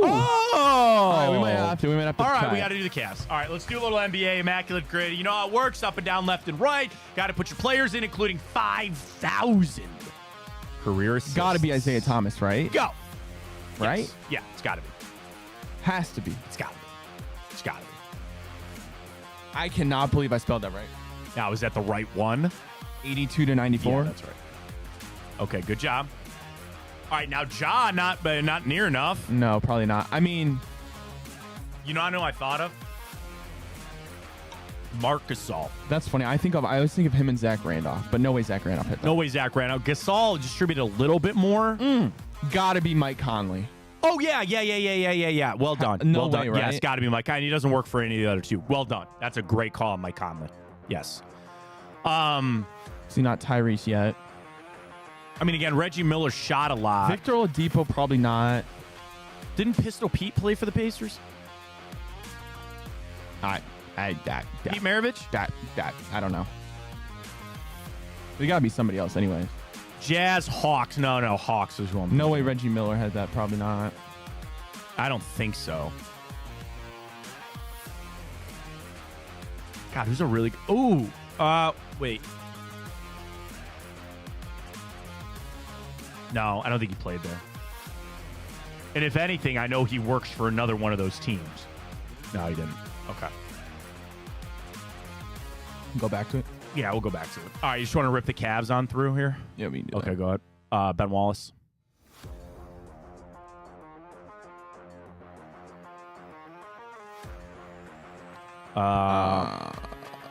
Who? Jeff Green. Oh, Jeff Green.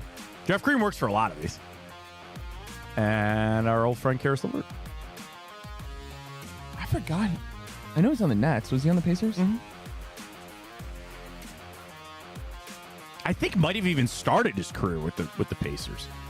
All right, Magic. This is where it gets a little. This is where it's going to get tough for us. Did Dwight Howard play in any of those other teams? I don't think so. No. Shaq didn't go to any of those other teams. Tracy McGrady. Oh wait, no, I'm thinking of Penny Hardaway. No, Tracy McGrady played in Orlando too, but so did Penny Hardaway. Yeah, but I'm trying to think if they played on any of those other teams. Penny Hardaway speaks to me for the Pacers for some reason. I don't know why, but I don't know for sure. No, yeah.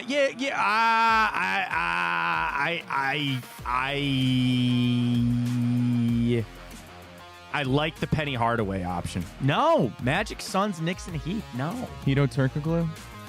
Remember that guy? Big Baby Davis had to have played on one of these teams, right? Oh, didn't Hedo Turkoglu? Didn't he play for Memphis? He had to have. I'm Googling all these, by the way. I don't give a damn. Not today. Kings, Spurs, Magic, Raptors, Suns, Magic, Clippers. No. That's not. Big Baby Davis had to play somewhere. I would go Indiana if I had to go anywhere with them. Obviously, we know. What about Bogdanovich? Which one though? The one that was being a douchebag in the Cavs playoffs this year. Who was that? Brogdon or whatever his name is? He played for the Pacers, didn't he? No, there was one old dude that played on the Magic this year. The Cavs played him. Glenn Davis doesn't work. No, that's what I'm saying. There's like I know there's like $2 million. There's Bojan Bogdanovich. No, I'm thinking of Joe Ingles. I'm tripping. Joe Ingles works, doesn't he? For Magic and who? I always think Joe Ingles played on the Pacers, and he never has. You're right. Joe Ingles has played for the Jazz. I think he's played for the Jazz like his whole career. Wasn't he just on the Magic last year? Jazz, Bucks, Magic. Am I tripping? It wasn't? Jazz, Bucks, Magic. That's it for Joe Ingles. Yeah, okay. But Magic, yeah, I'm not tripping on that. So Bojan Bogdanovich with the J, he has played for the Nets, Wizards, Pacers, Jazz, Pistons, Knicks. So you can go, oh no, we don't need the Pistons and the Pacers. What about Mo Bamba? He's still in the Magic. He was, but then where would you put him? Detroit? I don't know. Or did he get drafted by Minnesota or by Memphis? I mean, no, I think he got drafted by the Magic. Mo Bamba. I don't know. I know we're just kind of shooting it here. Magic, Lakers, 76ers for Mo Bamba.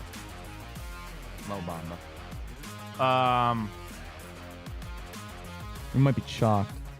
I mean, that's fine. We kind of went off the reservation here a little bit with it. Pacers. Ooh.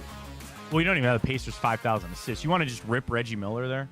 He played so long. There's no way that he didn't have it. Yeah, but he was just shooting that shit. I know, but hang on. I'll tell you right now. I'm going to tell you right now. We might as well, even if we get it totals, wrong. Assists. Oh, no, 4,100. Yeah.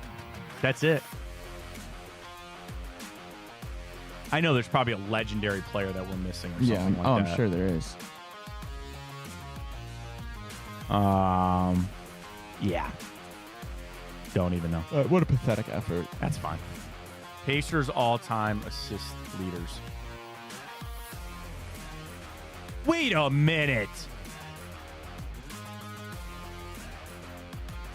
Wait, how many career assists is it? 5, is it at 5,000? Yeah. Cover the kids' ears. This is a bullshit immaculate grid. There's no player in Pacers history with 5,000 assists. So it must be like they want us to pick somebody that has 5,000 assists and that played just for happened like a to year. play there. Yeah, come on, man. That is pretty trash by the immaculate grid.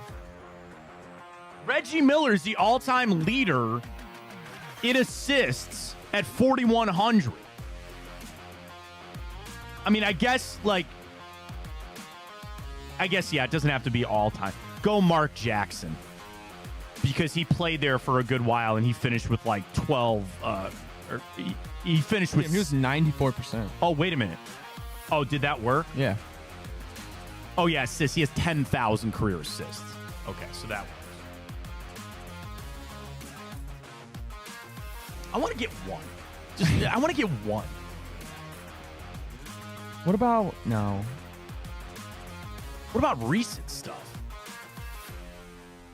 That's the problem. I don't know. I don't watch the Magic been Detroit doing? Pistons. I don't watch the Orlando Aaron Magic. Gordon didn't. Wait. No, Aaron Gordon went straight from Orlando to Denver. Did he go to Memphis first? I think you're just making things up. I'm making stuff up at this point.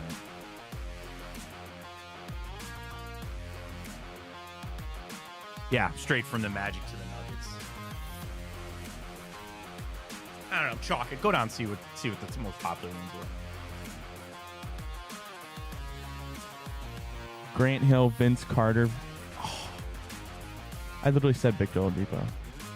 Oh yeah, Victor Oladipo would have been a good one though too. Struggled a little bit. That's right. It's out of our forte there on the basketball. We figure with the draft going on, we'll have a lot of fun. Everybody's just tweeting. I'm sure they are. You idiots. Sorry. That's my bad on that one. That's my bad. All right, let's catch our final break of the morning. We come back. We'll do a little time hop. We'll talk Bronny tonight, and we'll get you our odds and get you our plays for the Guardians and the Royals tonight. We got it all for you. Big play. Stay with us. Well, how do they know I'm doing this? Did somebody leak this out? It's social media. Oh. It's just that's the way social media works now. I thought maybe you were just running that yep.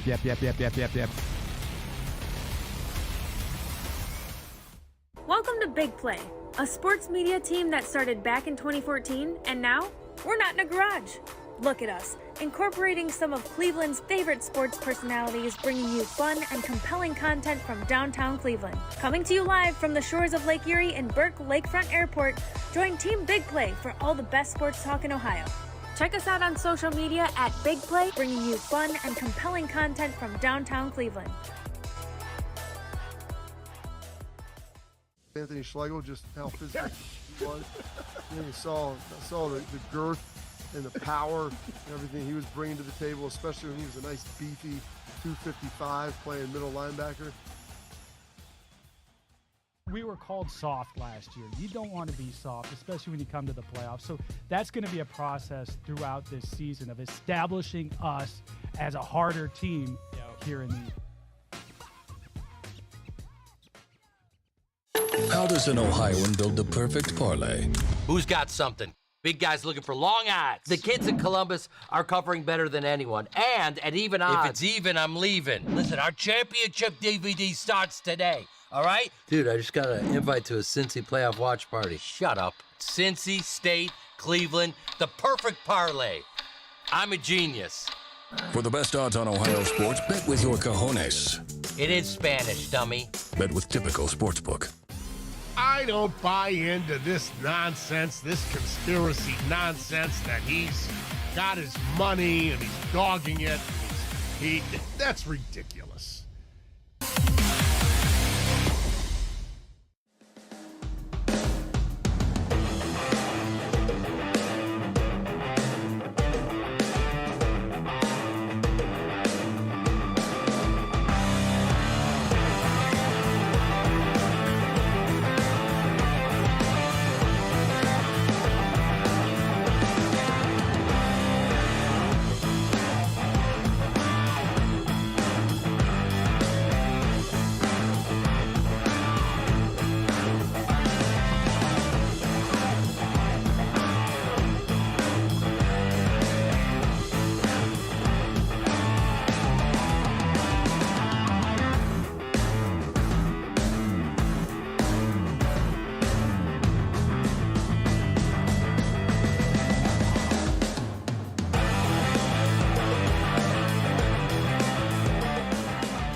All right, got a lot to get to wrap up our Thursday edition. And Brian, you just want to do an extra 3 hours here while we're here so we don't have to go to Skyline to shoot that video for the guys down in Cincinnati? I'd like to do that. Please. Let's hang out. What else do you want to do? Let's do every Immaculate Grid possible. We can't leave until we get it done. Cue up the soccer one. Wait, so have you ever... Cue it up. Have you ever ate Skyline? No. You're not in for a treat. So the closest that I ever got was I went down to cover a Browns-Bengals game, and they had that as the press dining. Bro, they shotgun cans of chili. Ugh. I've never in my life had Skyline chili. I've never been inside of a Skyline chili. So again, like the closest that I've ever gotten to was at Press Dining at Paul Brown Stadium in Cincinnati. That's it. So that's what I'm saying. Like, it's not even like a shtick or a bit when I walk in and go, I don't know what to order here. Chili on my noodles and cheese. That's pretty much why I don't like onions and whatever the 5-way is. I'll figure that out when I get there. Well, Kristaps going to be out 5 to 6 months. Yeah, that's fine. They don't need him till the end of this. They don't need him until the next calendar year anyway. They don't need to play till 2025. So that's fine. So what is it? The knee? Does he have surgery? Or the calf? Right? Isn't the calf? Isn't that what's screwing him up?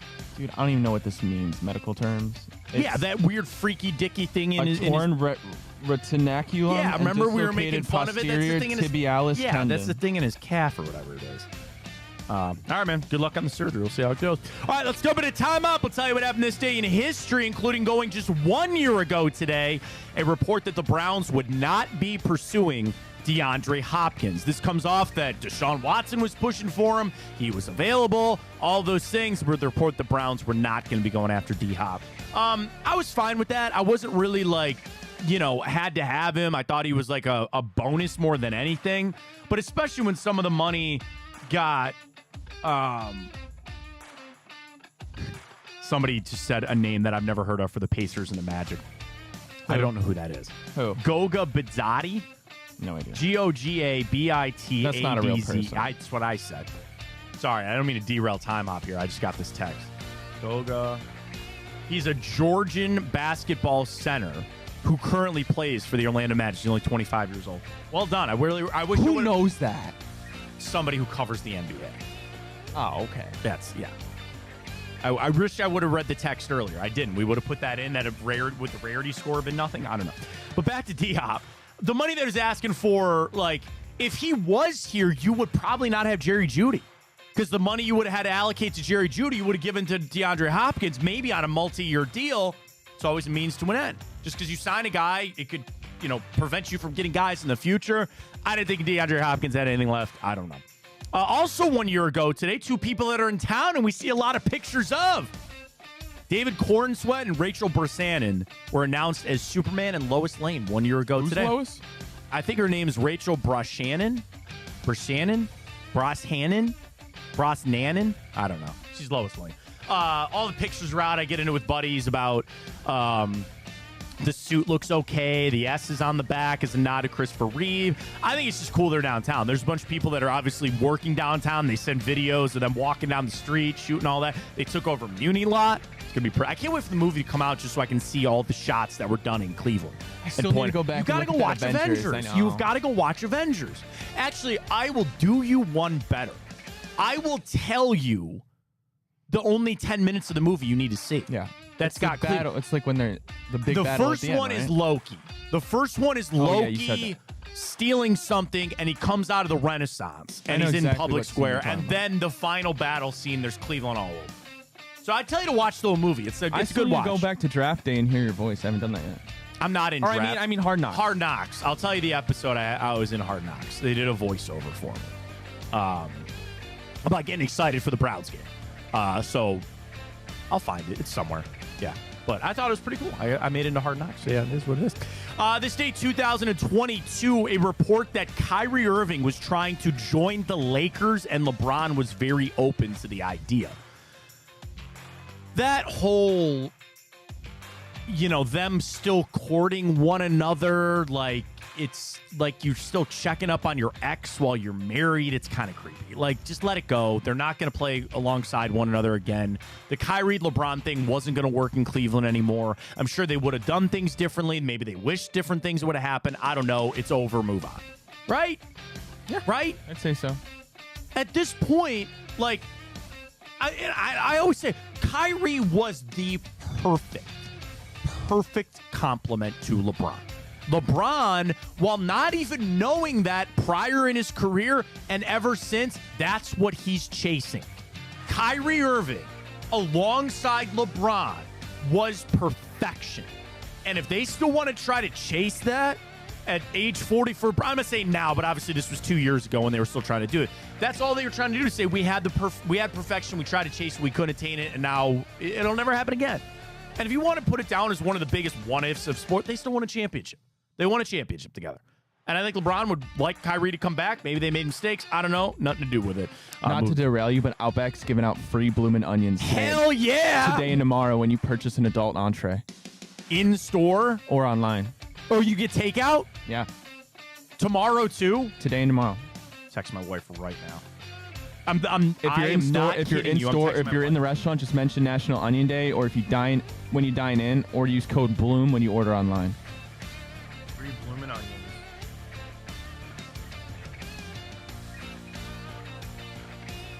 Can't do it online. We take the kids to Outback? Would you be upset if a 3 and 1 year old came into Outback while you're trying to eat? No, Outback's not that nice. That's what I'm saying. It's kind of mid-level. What's the code? Code online? Bloom. Bloom. All caps. Bloom. I'm not kidding. I just texted my wife all that.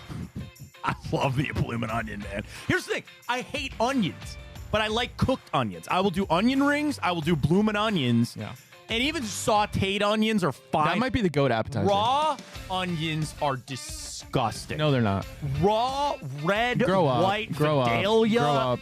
You're 35 years old. Grow up. Stop that. You're about to be 36 years old. You're about to be 36 years old. Grow up. I'm closer to 36 than I'm not, I guess, if you want to look at it that way. Raw onions on a sandwich, on a burger, are disgusting. Sunday, right? No, it was last weekend. Oh, it was last weekend? Yeah, my birthday was last weekend. What? I don't like telling. This weekend. No, it's next. It was last weekend. I thought it was this weekend. No, How did I weekend. drop that ball? Trust. Don't worry about it. It's fine. Sorry, you didn't wish me happy birthday. Yeah, that's fine. It's fine. And I turned 35, not 36. Thanks to that. I don't. You didn't even add any years to that, buddy. I thought you No, were it was last- it was 35. Past weekend. Just, no.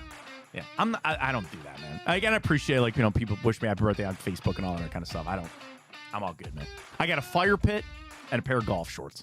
Best thing I could ever ask for. That's it. Oh, I didn't even send a picture out, bro. My wife, you talk about finding your nerdism. She embraces this. She got me 2 pieces of Batman art that I've been searching for years. Wow. Knocked it out. Wow. I love my wife, man. She's the best. She's so. Now the cool thing is my Batman art hallway. I get to go down there and I get to rearrange everything now, and I get to okay, I want to fit this here, and I'm gonna keep this here. Like, I love it, Steph. I love you very much. That she knocked it out of the park. 2 pieces of Batman art, a fire pit, some golf shorts. It's a good birthday. That's all I could ask for, man. All I could ask for. We're talking about onions, bloomin' onions. Yeah, onion rings are very good. Yeah. If you get to places that have the right sauce. Like, I will eat onion rings and I'll just dabble some ketchup on, and I'll eat them without anything. But if you get a place that has a good Thousand Island and you dunk, yeah, it's so good. Yeah, fried pickles. Shout out to Rowley Inn. Ironically, went for my birthday brunch this weekend. Went to Rowley Inn. Haven't been there in a long time. Dude, they have these thick,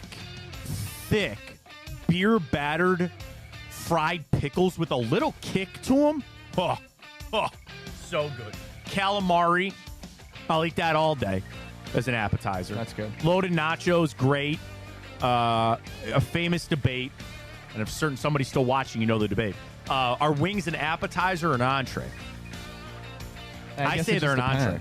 I say they're an entree. I would say more so entree. I would say like 95% of my life I've eaten wings as an entree, not an appetizer. Yeah, 100%. Bloomin' onions are delicious, and now I know what we're getting for dinner tomorrow night. Do you know Vincenzo's Pizza? You remember them? No. They closed their doors this day, 2022. They were right downtown. They were right over by the ballpark and arena. They sold pizza by the slice. Obviously Italian. Oh, dude, Vincenzo's was great. And I feel so bad because I feel like it's one of those places that COVID just killed because nobody was downtown anymore. Yep. So the best thing about Vincenzo's was you go in there and order a pie, like order a pizza. But during lunch hour, you just got into a cafeteria-style line, and you wanted pizza or pasta or a sandwich, and they just throw it on the tray for you. You get down to the end, I'll take a lemonade. I love Vincenzo's, man, but they closed this day, 2022. This day, 2014, Johnny Manziel spoke at the Rookie Symposium and made comments about he doesn't have problems. I'm committed to my job, but when it's time to have fun, I'm going to have fun. Nothing I do on the weekends is affecting my job, is what Johnny said. He also said, I'm not going to live in a shell. Well, maybe you should have. Functioning blow addict. Well, I mean, the thing is, I don't think he was ever going to work in the NFL. The thing about Johnny Manziel that will always stick in my mind, outside all the drug problems, outside all the other stuff that he had, we were at a training camp one day, and he came out with a giant sleeve on his arm, and he just started throwing the football around with his left hand. I go, what the hell is he doing? Talk to Mike Pettin, and they go, oh, yeah, he's got elbow soreness. And I go, elbow soreness? So that tells me one of two things. Either A, he's trying to throw the football further than he actually can and is putting a strain on his arm, which tells me he can't throw it down the field anyway. Or B, his arm wasn't conditioned because he wasn't working out, getting ready for his job in the NFL. That's all I need. That's all I need to know. And I admit this, and people that followed me for my time, I was hooked on John. I was all in on Johnny Manziel, man. I got hooked by the hype, and I was wrong. Oh, boy, was I wrong. Not the first nor the last time. You weren't as wrong as Skip. No, he went all in on that. Colin Cowherd knew, man. He just knew. And Merrill Hodge. Merrill Hodge hated Johnny. Hated him. We all just chalked it up to Steeler hate with Merrill Hodge, but boy, did he hate Johnny Manziel. This day, 2009, the Indians, couple of trades for him. This day, 2009, they traded Mark DeRosa to the Cardinals for Chris Perez. It's a pretty good trade. And then one of the biggest trades in Guardians-Indians history. This day, 2002, Bartolo Colon to the Expos for Grady Sizemore, Brandon Phillips, and Cliff Lee. And Lee Stevens and all that. But you got Grady Sizemore, Brandon Phillips, and Cliff Lee all for Bartolo Colon. One of the best trades that team had ever made. And there's a list to be made. And it's a damn impressive list, but that one's certainly up there. This day, 2000, Cavs traded Bob Sura for Robert Tractor Trailer. R.I.P. to Tractor Trailer. What a name, by the way. His name is Robert Trailer. And he was a big dude. And he went by Tractor Trailer. This day, 1999. You ever watch the X Games? No. I was really into it, like, when in its heyday of the early 2000s. You know, my brother, two of my brothers raced motocross. My brother, Chris, was really into it for a good stretch. Right? Every race, he was really good, too. But I'd always watch the X Games, like the freestyle. Biking, or is that also skating? What do you mean? X Games? Isn't that biking? Or is it also skating? No, like motocross bikes. Oh. That's what my brother did. But X Games was skateboarding and rollerblading and rally cross. But I would always watch for freestyle motocross, right? Well, at the X Games this day, 1999, Tony Hawk became the first person to ever land a 900. I always wish I could skateboard. I tried to rollerblade for a little bit, but didn't really work. I have no coordination, so I would just kill myself on a skateboard. I know I would. But, like, it was funny because... Now, did you see that 15-year-old kid that landed 2 900s in a row? I saw, like, there was a first female. He's 9 years old. Yeah, that's unreal. That's unreal. But Tony Hawk did it for the first time this day, 1999. This day, 1994, here's a weird one. Aerosmith became the first major band to allow fans to freely download their new song off the internet in 1994. Oh, boy, would we get to LimeWire and BearShare one day, but they started at 94. This day, 1991, the Indians traded Tom Candiotti and Turney Ward to the Blue Jays for Mark Whitten, Glenn Allen Hill, Dennis Boucher, and a player to be named later. 1972, legendary computer game Atari was founded. Atari Inc. was founded, the first video game. NBA drafts this day in history. This day, 2013. You want to guess? It's Anthony Bennett. That's correct. Anthony Bennett goes number 1 overall out of UNLV. Victor Oladipo goes 2. Otto Porter, who I wanted, goes 3. Cody Zeller, Alex Len, Nerlens Noel, Ben McLemore, Kentavious Caldwell-Pope, CJ McCollum, and down there at 15, out of Greece, Giannis Antetokounmpo goes 15 to the Bucks. What a steal. What a steal. Kelly Olynyk went ahead of him. Oh, remember Shane Larkin, Barry Larkin's son? He went 18 in this draft. I do remember. Sergei Karasev, Cavs legend, went 19 in this draft. Rudy Gobert went 27. 27 in that draft. This day, 2013. This day, 2001, Kwame Brown. When you do that list of most failed first overall picks, Kwame Brown is always on that list. Hall of Famers in this one, Pau Gasol went 3. Tony Parker goes 28. Zach Randolph was in that first round. Richard Jefferson was in that first round. Joe Johnson. And the Cavs took Sagana Diop 8 overall out of the Senegal and Oak Hill Academy with the 8th pick. And then the 1990 NBA draft. Sorry, I didn't have this one forever. 1990. Derek Coleman went first overall. Gary Payton, the glove, goes 2.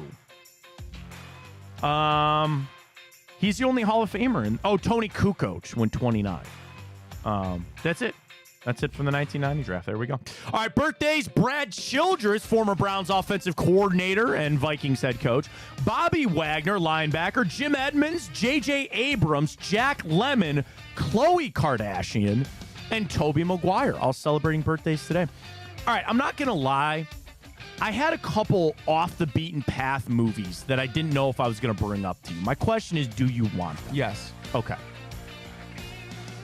Let me get the order here.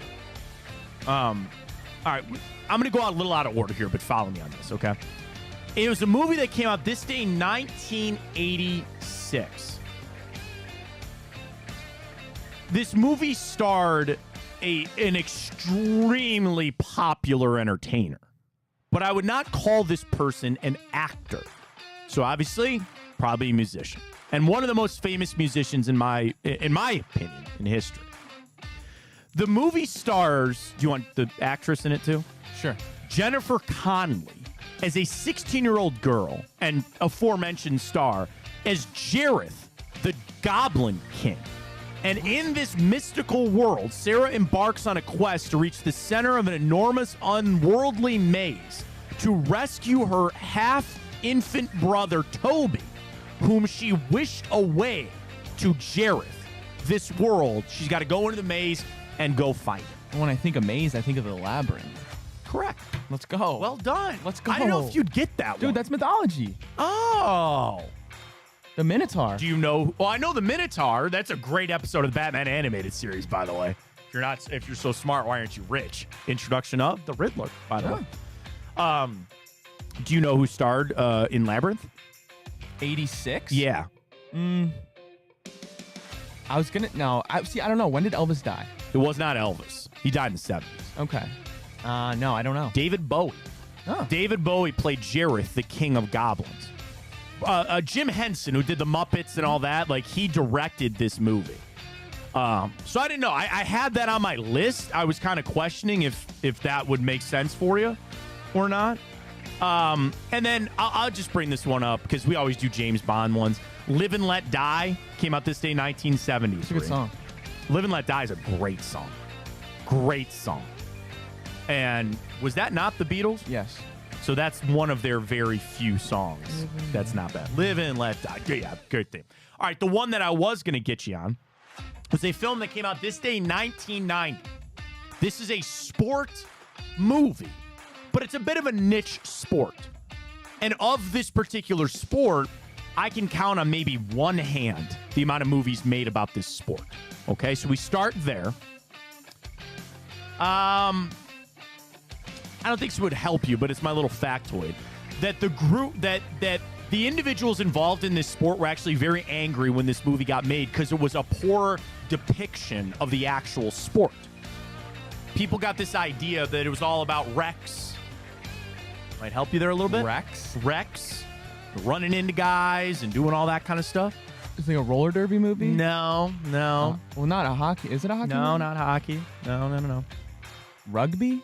No. Running into each other. Oh, wrecks, as in car wrecks. So? Is it a NASCAR movie? Correct. Oh, God, I don't even know if I can name a NASCAR movie outside of Okay, if you can't Ricky do Bobby. outside of that's my whole point. Is I can count on one hand Ricky Bobby and probably this movie. Oh, God. So if you don't have it, I don't think you're going to get it. Nah. Days of Thunder. Nah. Oh, go watch it. Good flick. The late, great Mr. Tony Scott directing. Tom Cruise plays a hot-shot race car driver. Michael Rooker plays Rowdy Burns, who is patterned after Dale Earnhardt Jr. So the thing is, this whole movie, if you're a NASCAR fan, Cole Trickle is a nod to Dick Trickle, or a nod to Dick Trickle. He was patterned after Rusty Wallace. Randy Quaid plays the owner. He's patterned after Rick Hendrick. Rowdy Burns is taken off of Dale Earnhardt Jr. And actually, no, I take that back. Then there's Kerry Eves, he plays Russ Wheeler. He was actually patterned after Rusty Wallace. Coach Trickle was taken after Tim Richmond, who actually was born in Ohio. Unfortunately passed away at a young age there. Robert Duvall is Harry Hogg. It's a good flick. Now, the issue is they made this movie and they said this is a horrible representation of NASCAR because people now they're going to watch and they just think that we wreck each other all the time. And we don't. So in the movie, they're beating, they're banging, they're going all this, they're wrecking, and they go, people are going to watch NASCAR and be bored because they just think that we wreck all the time. But good flick there with Days of Thunder. This day, 1990. All right, well done. Tonight, Bronny, does he actually go to the Lakers or not? Cast your vote. Yes. I think so. I think he's going to as well. So he'll get there. So watch that tonight for the second round. Be a little interested to see how that goes out. I'm going to be really interested on the guards. Let's go. I'm going to take a minus 1.5. You know how I do it, man. And I'm going to take them on plus 140 on that. Let's dive into some of the trends here as they take on the Royals. Michael, walk on the hill for them. We got Lively going for us tonight. Lively in his last 3 starts has a 3 ERA, 2-1 in his last 3 starts. Waka in his last 3 starts, 4.7 ERA. He's lost 2 out of those 3. And by the way, the Royals have lost all 3 of his last starts by a minimum of 3 runs. Every last start for him. So you know me. Let's make it 4. Let's do it. Cleveland 7-1 straight up in their last 8.